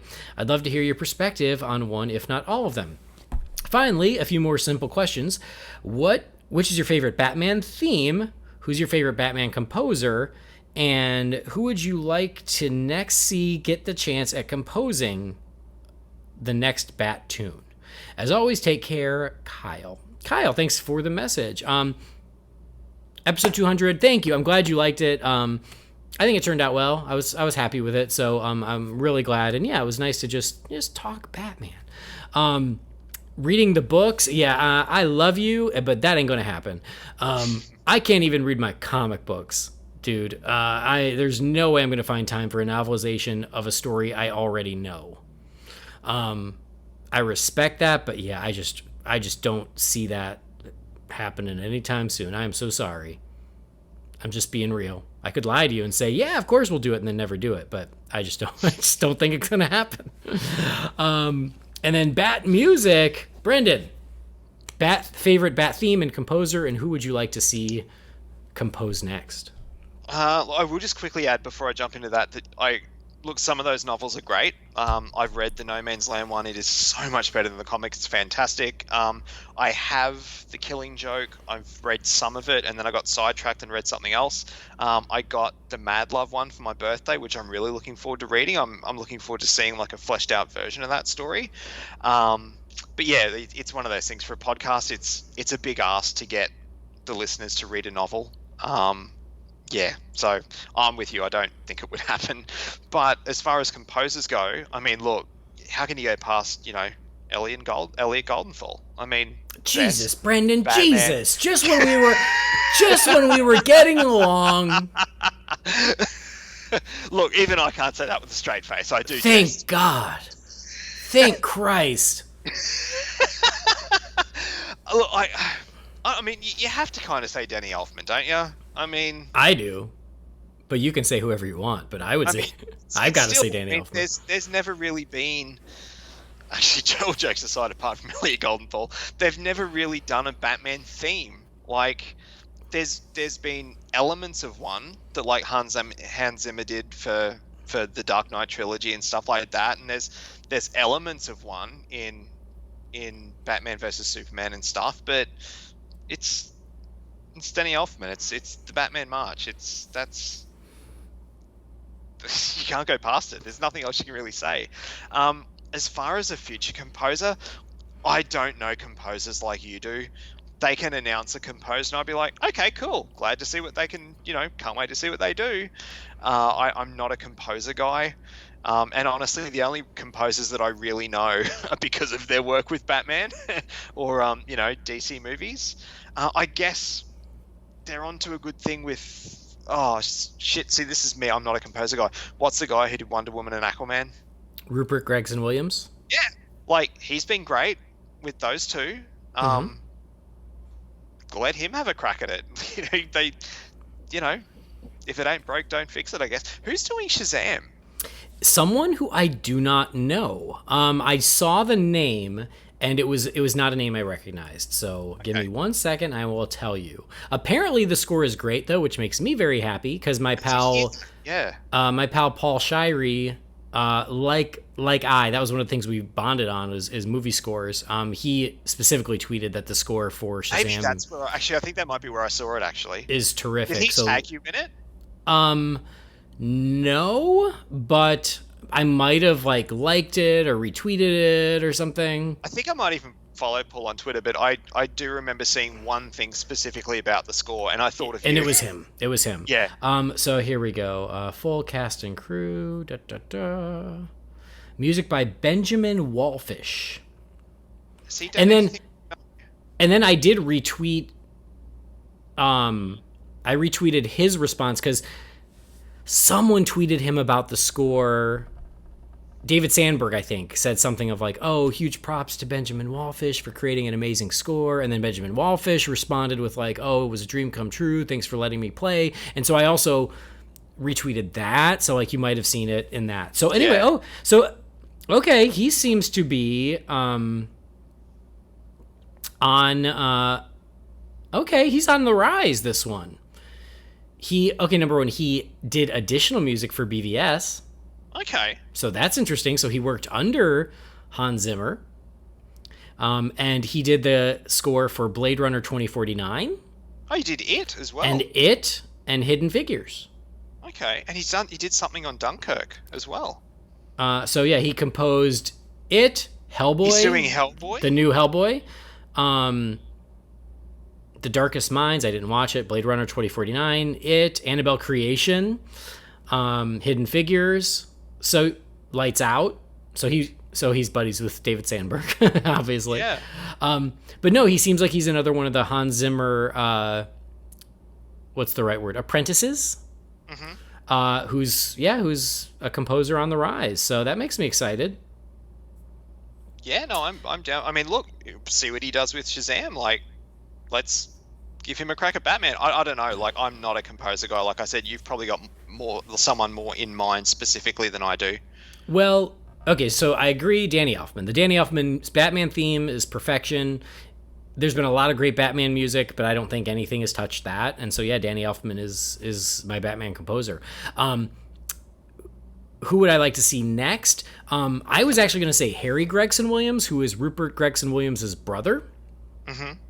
Harry is terrific, but I don't know what he's done recently. But he's done some great work in the past.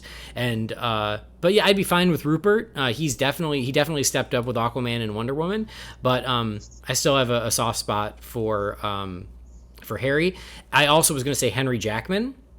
Henry Jackman is amazing. He did Captain America: The Winter Soldier. And he did Civil War, but he also did like Wreck-It Ralph, and he's done a lot of other stuff. He's terrific, and so I think he would kill it. He did X-Men First Class, which is a really good score too, if you ever get around to it. He did, who did Kingsman? It was one of those two guys. Now I've got to see. I'm so sorry. Whoever they pick, though, I do think it's time we have another theme.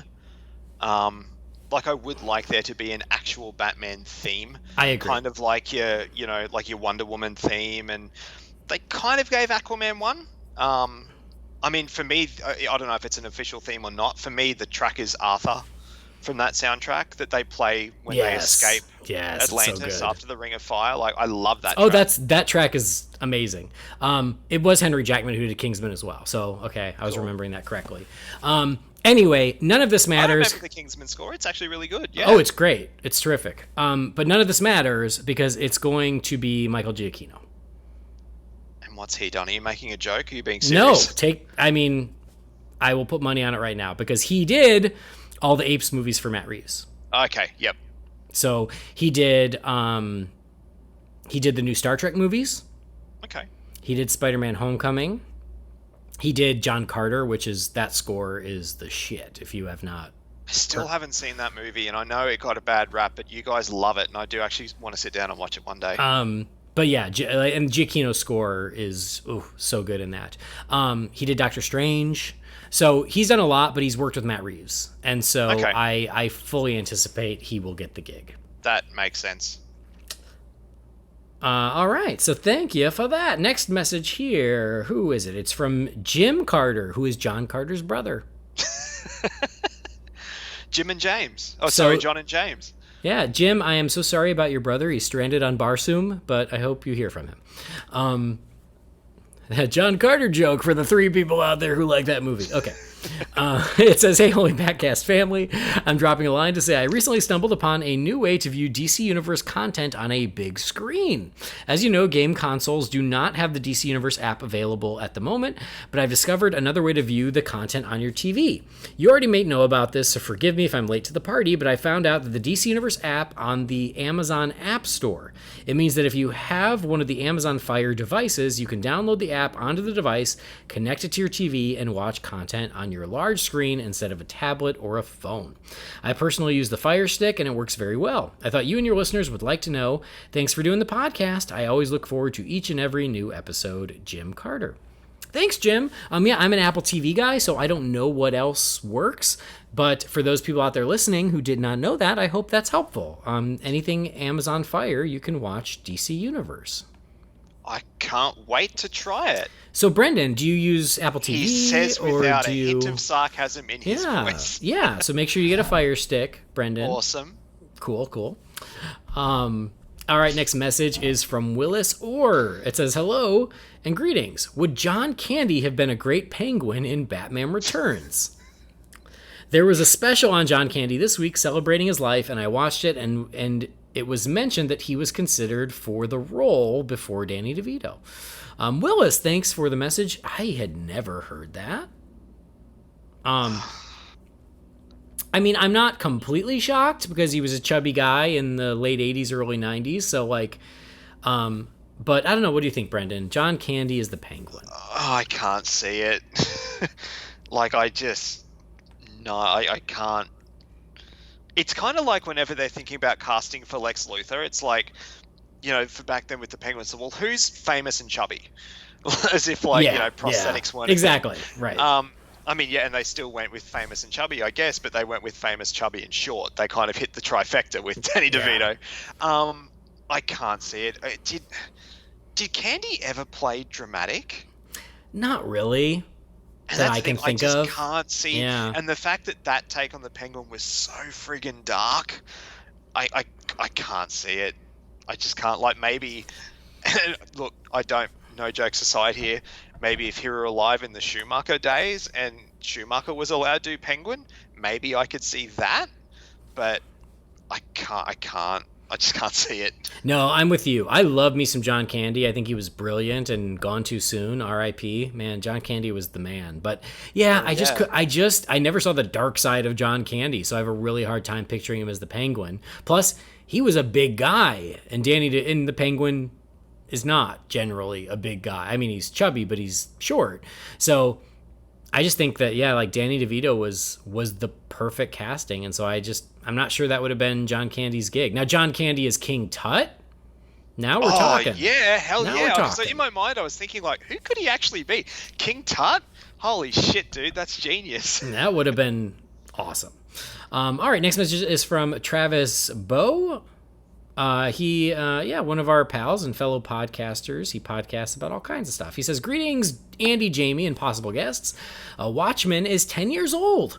I remember following the production of the movie from the announcement all the way up to the release with an insatiable thirst that I had for The Dark Knight a year prior. I was able to see Watchmen a few days early at an advanced screening. I saw it in glorious IMAX, which made the first time watching it even better. I really enjoyed the movie in 2009, and I continue to find new things to enjoy about it in 2019. I'm co-host of the podcast Watchmen Minute, where we examine the director's cut of Watchmen 1 minute at a time. The movie has given me an even greater appreciation of Alan Moore and Dave Gibbons' truly unparalleled work, and in some parts of the story, I believe that Zack Snyder and Larry Fong managed to improve on the original. Thanks for letting me share my thoughts, and apologies for the shameless plug in the middle. You guys are amazing. Thanks, Travis Bowe." Travis, great to hear from you. Travis is, someone that we know thanks to the podcast, and it's okay. You can shameless plug it. It's fine. Go listen to Watchmen Minute. At least he's got a podcast to plug. It's going to be really long. But no, thank you for sharing your thoughts. You might hear our thoughts on Watchmen sooner than later. You know what? Fun fact, and him saying that just made me think of it. A couple of years ago, I actually met Dave Gibbons. Oh, did you? Yeah, I'm not a big Watchmen fan. Oh, okay. In saying that, I do like the movie. I've never read the comic. I probably should. I just never have. It always strikes me as one of those things that I reckon if I sat down and read it, probably a lot of it would lose me. I don't know. I should give it the benefit of the doubt, actually, and sit down and read it one day. But I like the movie. But like you and I were saying before, it's a big time commitment. Even the theatrical cut is long. Yeah. So it's not something I revisit. Honestly, I think I may have seen it 3 times in the last 10 years since it came out, just because it is such a commitment. I've never watched the director's cut just because would be so long. Yeah. Well, and I said you might be hearing our thoughts. There's a good chance you've already heard them because we might be recording out of order. So I should throw that out there. There's a good chance you already hear what me and Jamie think of The Watchmen. But if not, you probably will soon. But maybe you already have. I don't know. I can't see the future. I live in the future, and I say the chances are good. Okay, good. And just because of that, I'm going to have a heart attack tomorrow, and it'll never happen. Hey, but at least you went on a high with me. If this is going to be my final episode, so be it. It's like dying in bed with your mistress. Shit, that's darker than Danny DeVito's Penguin. Thank you. Look, Brandon, I'm going through some shit, okay? Oh, Lord. Okay. What was my point? I don't remember my point. Watchmen, yes. We're going to talk about it, and maybe you've already heard that. But thank you for sharing your thoughts, Travis. We appreciate it. Next message is from Mark Jurasevic. It says, "Hey, Bat Lovers, congratulations on 200 episodes. The 200th was an absolutely fantastic episode and a joy to listen to. The accolades received from colleagues and fans alike is a true testament to how you've touched your listeners' lives. Question: watching Matt Bomer in Doom Patrol, particularly the flashbacks, piloting the plane in that uniform, I know where this is going. Yeah, the pitch perfect look and demeanor. Is there? I feel like it's skipping something, but anyways, it says, is there anyone out there who could have been a better Hal Jordan and Green Lantern? I say not. Sign him up right now. Maybe for your 300th episode, you could video the podcast and release it on YouTube. Take care. Regards, Mark. Mark, thank you for the message. Yeah, I agree. Matt Bomer has been amazing in Doom Patrol, and I think he's great. Could he have been a great Hal Jordan? Yeah, totally. I mean, he already kind of is in a lot of ways on the show. I've always thought with Bomer, if they didn't want to reboot and wanted to recast Superman, the dude looks a lot like Henry Cavill. He's just kind of a bit smaller, but give him a chance to bulk up and stuff. He'd be a great Superman as well. Oh, totally. And he auditioned for Superman. I think it was back in the Superman Returns days. Oh, so many of them did. Yeah, because there are photos of him in the suit.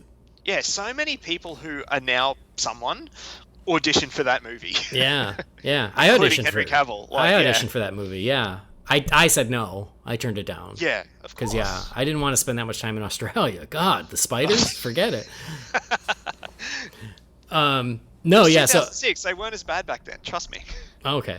No, I mean, Matt Bomer, I like him anyway. I think he's great. I think he's great on Doom Patrol. Yeah, he'd be a great Hal Jordan. I agree with you. Yeah, if Henry Cavill's truly done, I think he could step into Superman super easily. So yeah, I agree. Next message is from our old pal Philip Barker. Hey, Philip. It says, "Hey, Bat Brothers, Philip Barker with a quick question. Since Shazam is just under a month away, do you think there's a chance we could potentially see first footage of the Joker before Shazam? Or is it possible WB will continue to keep their recent strategy of holding back until the film comes closer to release? We all know it's usually good. It's in goodwill to show off trailers for upcoming films related in the same genre, but seeing as how we've only seen a small reel of test footage, I'm really wondering how and when the marketing for Joker will begin. I have a feeling we could definitely see something at Comic-Con, but I won't hold my breath as I've come to learn to just wait and see. Keep up the wonderful work, guys. It's always fun to hear your thoughts and opinions." Philip, always nice to hear from you. Thank you. I do not think we will see anything for Joker for Shazam. I am totally with you, and I reckon I know why. They are very different audiences. Yes. Shazam is wholeheartedly aimed at a family audience. Joker, I think they're going R-rated, right? They're going R-rated. Yeah, they're going for like yeah. R-rated, adult, gritty, violent, drugs, and like it's just, I think even though they're both DC films, I think they're playing in very different wheelhouses, and so I don't think they're going to try to use Shazam to hype up Joker. I think Joker will come on its own terms. I definitely think we will get Joker footage or trailer at Comic-Con at the latest. I think if Wonder Woman hadn't been bumped, we'd be about to get our first teaser. Yeah, that I could see. Because I reckon they'd put a teaser for Wonder Woman 84 in front of Shazam. That would make a hell of a lot of sense. Mm-hmm. Like, not the full trailer, just a teaser. How could they not put it in front of Shazam when it's coming out, when it was supposed to come out in, November? Was it November? Yeah. November 1st, yeah. Yeah, like, there would have been a Wonder Woman teaser for sure. But yeah, Joker, no. Yeah. I think we will definitely get it at Comic-Con. Comic-Con's July, Joker's October. That's still a few months in advance. But yeah, I don't see them trying to use Shazam. Want to hear something really sad, Brendan? What's that? I'm not going to Comic-Con this year. Oh, of course not. Yeah, of course. Yeah. That would make sense. I'll be in China. So that's going to be sad. My July just won't be the same. No, it won't. Who am I going to follow in the early hours of the morning on a Sunday? Actually, if you're going to get up the same time as the Warner Brothers panel to follow the news live, dude, you're going to have to get up 2 hours earlier than I will. You may as well just stay up on Saturday night. Or I'll just see it when I wake up. That's what I tend to do. Yeah, but someone needs to cover it for I suppose Jamie can. Yeah, right. Anyway, yeah, I think we will get Joker definitely at Comic-Con, maybe early, because it'll be getting closer. But anyway, I just had a thought. I know what we're doing on that Sunday. Even if it is 2 hours time difference, we will be recording an episode. There you go. All right, next message is from Whistle Red. It says, "Hey, Holy BatCast family, let's say that Green Lantern and Green Lantern 2 would have happened and kicked off the DC universe. Would Christian Bale have been part of that DC universe as Batman, as well as the Nolan universe, or would they have gone in a different direction with Batman?" What do you think, Brandon? I think nope, because it would have been on the Green Lantern came out a year before Rises. There wouldn't have been time to have a Green Lantern sequel out before Rises ended, and Nolan has made it very clear that his Batman was not to be a part of any shared universe. There's part of the reason why the Miller Justice League got knocked on the head was, yes, the writer's strike and everything, but Nolan was gonna throw a shit fit if there was another Batman on the big screen at the same time as his. Like, it just wasn't gonna happen. Nolan's Batman was never gonna be part of a shared universe. Yep, nailed it. I agree with my esteemed colleague from Down Under. All right, next and final message is from Julian Chan. It says, "Good morning, Batcasters. I was thinking, if the 1966 Batman got a 3-movie deal like they do these days, who would you have liked to have seen in movies 2 and 3? Personally, in movie 2, I would have liked a reunion with Green Hornet and Kato. And movie 3 would be A World's Finest, where Batman and Superman," and it says Jeffrey Hunter, "take on the Joker and Lex, Telly Savalas. As always, thanks for the bat goodness, your pal Julian." Who's Jeffrey Hunter? Should I know who that is? I don't know, but I'm going to Google, but I like the idea of Telly Savalas as Lex. That's awesome. Yeah. Interesting. So, I wasn't even thinking like going outside of the Bat universe, because Batman, the series, the 60s series, was very much its own thing. So I wasn't even think of like bringing in Superman or I love the idea of Green Hornet and Kato. Like, yeah, that would be super cool. I just think that they would have had more fun with more of the villains, you know? Like, they did the big 4 in the first movie, so I think they would have done like some other combination in 2 and 3. I don't know, it would have been kind of cool to like for 2 to be like Egghead, King Tut, Bookworm, and Mr. Freeze or something, you know, like do another like all-star, and then like 3 could have been like 3 would have had to have had Batgirl.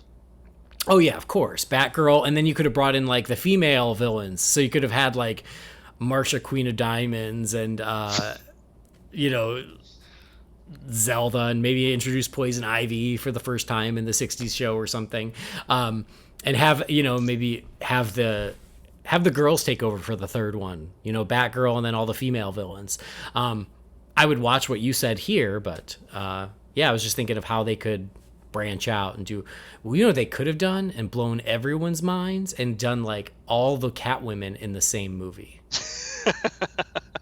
I don't know how, but why not? I honestly don't know what to think in that one, because yeah, like they kind of shot their wad on the first one. Like, they used all the big villains from that series. Yeah, Mr. Freeze would have been cool, no pun intended, depending on which one you went for, because I think there's 1 or 2 in there that I didn't really like in terms of the characters that takes on Mr. Freeze. Yeah, there was like 3 different Mr. Freezes too. Yeah, but no one talks you could have about done that. you could have done a whole movie set in the Londinium Batcave, with Lord Fog and Lady Pea Soup. Okay. I'm thinking more about the location rather than the villains. Yeah, I don't know. So Jeffrey Hunter, my favorites. Jeffrey Hunter looks cool. Like, I could see him as a Superman at that time period, definitely. Yeah, The Searchers and King of Kings. So I guess those were his big things. I've heard the name. He seems vaguely familiar. So yeah, I could see that. But he died in 1969, which is tragic. So they would have had to have shoot it before then. Yeah, I'm kind of scratching my head, because like some of those villains, it's like, yeah, they're cool for like, you know, I guess for an episode, yeah, but right. yeah, I don't know if I'd want to feature with them. Well, and I mean, like maybe you could like still bring back some of the A-listers and then mix in some of the, you know, some of the other ones. I guess I would have liked to have. I would like to see a feature with Catwoman, but I would like to see a feature with the Julie Newmar Catwoman. Yeah, that's true. Nothing against Lee Merriweather, because she's fantastic, and as a little kid, didn't realize they were 2 different actresses. Oh, really? But yeah, what was that? I said, oh, really? Yeah, as a little kid, I didn't. I just didn't. Did you notice that Eartha Kitt was different? Did you realize that? I did pick up on that one. Okay. But yeah, as a little I didn't kid, know if you had a color TV. Cool. Yes, I did, and I did notice the difference there. But it's just a little kid. It was like Joker's mustache. I don't know. I look at it now. I'm like, how did you not know that, you idiot? But I just never did. I would have liked to have seen that. Maybe more of a team up with Catwoman, and sort of had it more of a, I don't want to say romantic comedy, but I don't know. That's a really interesting. I think I need a little bit more time to think about that, actually. Yeah, I mean, you're right. Like, it's so hard to top what they did with the movie, because that was everything you wanted to see. Mm-hmm. So it would have been trickier to try to top that with two sequels. And honestly, as silly as it sounds, that Return of the Cape Crusaders, that is a sequel to that movie. It is. Like, the Two-Face one is fine, but that Return of the Cape Crusaders, that is the sequel we never got. Like, I love that movie. I really do.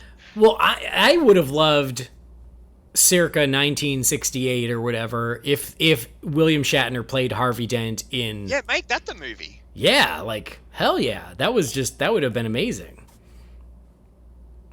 Yep. Bring in some... Yeah, like, I think that's the answer. The answer isn't, like, bring some of the second-tier villains from the show. I was thinking the Two-Face thing. Yeah, like, it's as much as I love me some Egghead and King Tut, like, they ain't the Joker and the Riddler. They're just not. And so I don't think that would have been as exciting. But if the movie would have allowed them to do some Batman villains that had never been on the show, like a Two-Face, like a Poison Ivy, I think that would have been more exciting. Because there was the comic adaptation of the script of Two-Face in the 60s show. Mm-hmm. So flesh that out. Yeah. Cool. Well, thanks, Julian. Good to hear from you, and that is it for emails. If you've got an email or a question or a thought or whatever, you can send that to holybatcast@rf4rm.com. We've got one voicemail, and then we're going to wrap things up. So let's check in. It's our old pal, Jason. Hi, Andy, Jamie, and Brendan. This is Jason, so you can't say I don't say my name. I have two questions. One, when will you guys be doing a review on the Reign of Superman movie? Because I think it's out now for like a month and a half, maybe. And number two, when will the Bat Kangaroo come onto an episode of the Holy BatCast? I miss hearing him talk about certain things like the love of Batman Forever. Anyways, I hope you guys have a good show. See ya.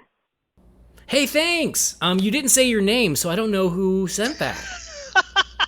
I'm just kidding. I'm just giving you crap, Jason. Thank you, Jason. Good to hear from you. Thank you for saying your name. I thought it was you before, but like I can never guarantee. Anyway. Why did you say that name? I have a friend named Jason. Anyway, questions. He said, when are we going to review the animated Reign of the Supermen? Fair question. Second question. Funny story. Yeah, we'll just give it a second. Second question is, when is the Bat Kangaroo going to be back on, ruining my show with his talk about Batman Forever? Well, funny story. Check. Ask and ye shall receive. I hope you're happy. Anyway, yeah, Brendan, when are we going to do Reign of the Supermen? Please, tell me. Not this week, because I didn't have time to watch it. So that's what I was trying to make this episode, friends out there. I know it's been like over a month, and I've been trying to get it to happen, but my dear Bat Brothers in Arms, who I love more than life itself, they can't make it happen. So... Sorry. Blame me and Jamie. I am. I'm absolutely blaming you and Jamie. I'm throwing you under the bat bus. If Jamie had been able to watch it, you wouldn't have had me on this episode. So is it really that big a problem? I don't know. I'm like, so yeah, I literally said, hey, Brendan, we got to review Reign of the Supermen. You want to do it? And he goes, I don't have time this weekend. And I'm like, well, shit. And that's why he was like, how about this 20-minute thing? And I was like, okay, that'll have to do. But like I said, if you'd asked me like the day before, I literally had a night at home to myself with no plans, and I could have watched it. And I watched something else, but yeah, not knowing. But yeah, if I had known like even 12 hours sooner, I could have watched it, but wasn't meant to be. Well, Yeah, it'll eventually happen. Someone else, I think, messaged us too. It must have been Twitter or something where it was like, hey, did I miss that did you guys review Reign of the Supermen and I missed it? I'm like, nope, you didn't miss it. It just keeps getting kicked down the road. So eventually it will happen. I give you my word. Because, yeah, we try to cover these things. But, yeah, every time I try to do it, something else intervenes. Probably after Batman and the Ninja Turtles movie comes out. Oh, I can't wait for that. Which, by the way, that's an episode. I'd never demand to be on an episode, but holy shit, I better be on that episode. All right. Noted. We'll see what we can do. Anyway, Jason, thanks for the call. I hope you enjoyed Brendan's return engagement on the show. Anyway, there you go. That is it. We're closing the Wayne Manor mailbox. Thank you to everybody who wrote us or called us and chimed in. It's always good to hear from you guys. And that is where we're going to put a pin in this episode for Holy BatCast. Brendan, it was nice having you back. It was great being back. Did you miss podcasting? I have a little bit, yeah. Yeah, well, that's what I said before with what was the dude's name with the Watchmen podcast? And I was Travis, like, at least yeah. he's got one to plug. That's right. That's right. Sorry, just throw the nightlight on the pile of dead podcasts over the years. Yeah, we'll see what happens. Look, if I'm being completely honest, I don't know what the future for that show is at the moment. I know I don't want to stop doing it because I want to have my own show where I can voice my own opinions when things come up, when it strikes me. But for the listeners who do follow the Nightlight, there's been no falling out with Steve or I or whatever. It's just one of those things. His work life is so crazy now. Like, I don't even get to see Steve socially that much anymore. And he was quite honest, and he's like, look, I'm not really loving doing podcasting anymore. So it's one of those things, like, I've got a show but no real co-host, and I don't know what I want it to be in the future. And I do have ideas bubbling in the back of my mind for at least one other podcast that Andy kind of knows about that I'm hoping for real fans one day, but we'll see what happens. I've still got Holy BatCast. I'm still very much part of this family. So if you like listening to me, tune in here. Well, and again, once we're closer to the same time zone, You might won't be have a hearing you choice. more. Yeah, might Yeah, be hearing you exactly. more. While Jamie is silently slumbering in Indiana. Yeah. But the folks can still follow you on social media, right? Yeah, check me out on Twitter at Loey007. You'll find me there. Yeah. Oh, that was the other thing. Okay, sorry to go way back to the Superman Shazam short. That short, there's a certain point where Black Adam lays out Superman, and he is unconscious on the ground, face down, with his cape flapping. And so that's become a famous GIF for, like, Dead. Oh, yeah. And so I'd seen the GIF for years of Superman, like, laying dead, and I was like, I don't know what that's from. It's from this short. So mystery solved. I reckon I know what you're going to post on Twitter when this episode goes Oh, up. there you go. Good call. Anyway, yes, follow Brendan there, and make sure that you also follow the show. Follow Holy BatCast. So you can follow Holy BatCast again wherever you get your shows. Subscribe to the show, please. Follow us on Twitter, on Instagram, on Facebook, and on YouTube, Holy BatCast. And thank you, as always, for downloading another episode. We do appreciate it. It does mean a lot to us. Again, subscribe so you never miss an episode. Please rate and review us on iTunes. That is something easy and simple you can do to help us out. But most importantly, like Michael Keaton's Batman says, I want you to tell all your friends about me. So yeah, follow us everywhere, and we look forward to talking to you about other cool, nerdy stuff on the very next episode. But that'll do it for this episode. On behalf of Brendan, I've been Andy, and we will see you next time. Same bat time, same bat channel.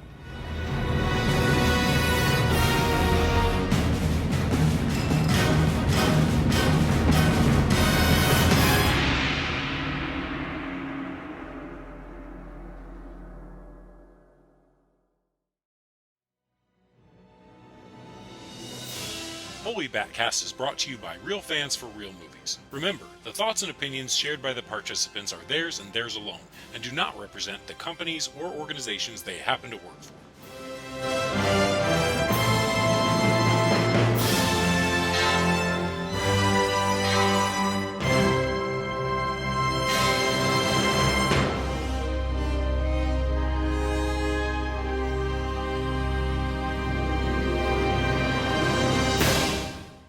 What's that on your face? It's what you get for trying to be good. Should've just kept my mouth shut. Be good, and good will follow. That's what my parents used to always tell me. But you know, Mr. Kent, I was good before they were taken from me. I was good at the foster home, and I was good 15 minutes ago. I'm starting to think being good isn't good for me. It seems that way sometimes, doesn't it? But that's because good is hard. Bad is always easy.